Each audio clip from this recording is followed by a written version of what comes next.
Bharatiya Janata party ने आखिरकार कांग्रेस नेता राहुल गांधी के चैलेंज को स्वीकार करते हुए सार्वजनिक बहस के लिए जो निमंत्रण मिला था उसके लिए एक नेता ढूंढ लिया है और अब ये नेता है युवा मोर्चा के उपाध्यक्ष अभिनव प्रकाश।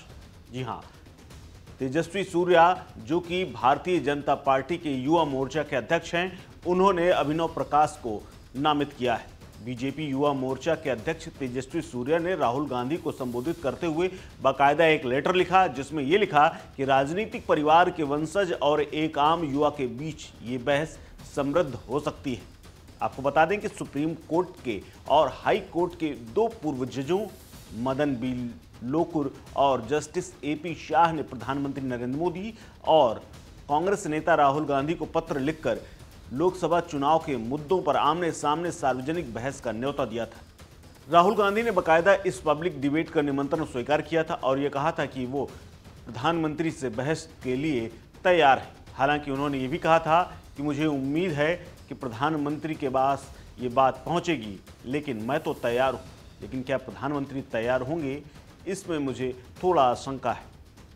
हालांकि बीजेपी ने यह कहते हुए इसको ठुकरा दिया था कि राहुल गांधी की कांग्रेस के अंदर कोई साख नहीं है, क्या वो प्रधानमंत्री पद के उम्मीदवार हैं, इसीलिए प्रधानमंत्री के पास उनके साथ बहस करने का कोई कारण नहीं है। तेजस्वी सूर्या ने बाकायदा आगे ये भी पत्र में लिखा कि प्रिय राहुल जी, भारतीय जनता युवा मोर्चा के राष्ट्रीय उपाध्यक्ष अभिनव प्रकाश को आपसे बहस के लिए अपने प्रतिनिधि के रूप में नियुक्त किया है, आप इनसे बहस कर सकते हैं। क्या कुछ कहा है तेजस्वी सूर्या ने, सुनिए।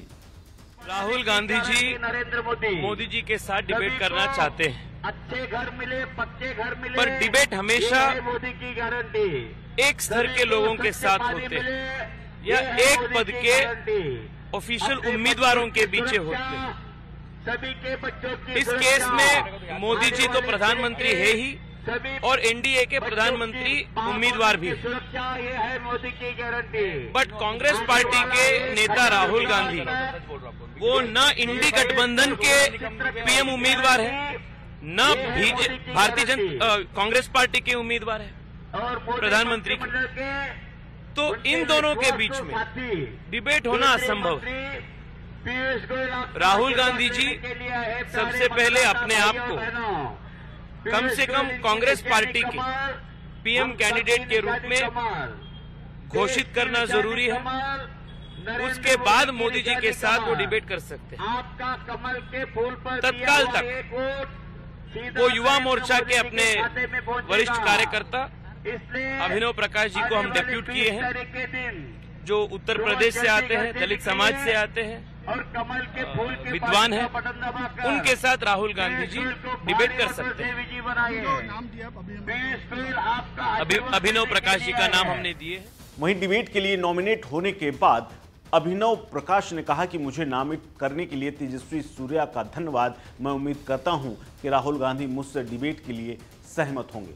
First of all, I'd like to thank Shri Tejaswi Surya ji for deputing me to debate Shri Rahul Gandhi ji, and I'm looking forward to this debate because I belong to Uttar Pradesh, and his family and the Congress party has represented Uttar Pradesh for so long after independence, and especially his family, and Raebareli Amethi being his family bastion. So it's but natural that I'm looking forward to this debate with Shri Rahul Gandhi ji, and I hope he does not really, run away from this debate like he ran away from Amethi. Otherwise, who knows, in the next election he might have to run away from Raebareli as well. Because I'd like to ask him about the track record in Raebareli, the social representation in Raebareli, what has changed in the Raebareli, and how his family has been a complete failure when it comes to the developmental work in the Raebareli. All the indices, you take all the indices, all the parameters, the Amethi and Raebareli were really one of the worst performing districts in the country. It's only after the 2014 that the things have started to change. So I'm looking forward to debate the developmental work of Prime Minister Modi, how democracy has strengthened under his rule, how 25 crore people have come out of the poverty, how there's a massive transformation underway in the country as we speak. So looking forward to it. आपको बता दें कि कांग्रेस महासचिव जयराम रमेश ने भी x पर लिखा था कि राहुल गांधी को प्रधानमंत्री से बहस करने का निमंत्रण स्वीकार किए हुए कई दिन हो चुके हैं, लेकिन 56 इंच वाले अब तक निमंत्रण स्वीकार करने की हिम्मत नहीं जुटा पा सकें। लेकिन राहुल गांधी ने जिस तरह से चैलेंज किया था पीएम को, पीएम तो नहीं आए, ना ही तेजस्वी सूर्या सामने आए, बल्कि तेजस्वी सूर्या ने भी अपने एक प्रतिनिधि के तौर पर एक अभिनव प्रकाश को नामित कर दिया है। यानी राहुल गांधी से बीजेपी बहस करने के लिए एक युवा मोर्चा के उपाध्यक्ष को आगे लेकर के आ गई है। यहाँ तक कि तेजस्वी सूर्या जो कि सांसद हैं, अध्यक्ष हैं, वो तक हिम्मत नहीं जुटा पाए। लेकिन वो लेटर और निमंत्रण तो प्रधानमंत्री और राहुल गांधी के बीच का था। लेकिन ये भी दिलचस्प है कि क्या जो प्रतिनिधि बीजेपी ने दिया है उससे राहुल गांधी डिबेट करेंगे, क्योंकि अभिनव प्रकाश जो कि एससी समाज से हैं, पासी हैं, और रायबरेली में भी करीब 30% के आसपास पासी समाज के लोग हैं। ऐसे में ये भी कनेक्शन जोड़ा जा रहा है कि रायबरेली में इतने लोग पासी समाज से हैं और दलित हैं, क्या उन सब के मुद्दों को लेकर के भी राहुल गांधी उनसे डिबेट करने के लिए तैयार हैं। अब देखना है कि राहुल गांधी और कांग्रेस पार्टी इस युवा मोर्चा के उपाध्यक्ष को लेकर के क्या जवाब देती है। फिलहाल अभी तक कोई जवाब नहीं आया है। इस खबर में फिलहाल इतना ही। अपडेट्स के लिए बने रहिए वन इंडिया हिंदी के साथ। नमस्कार।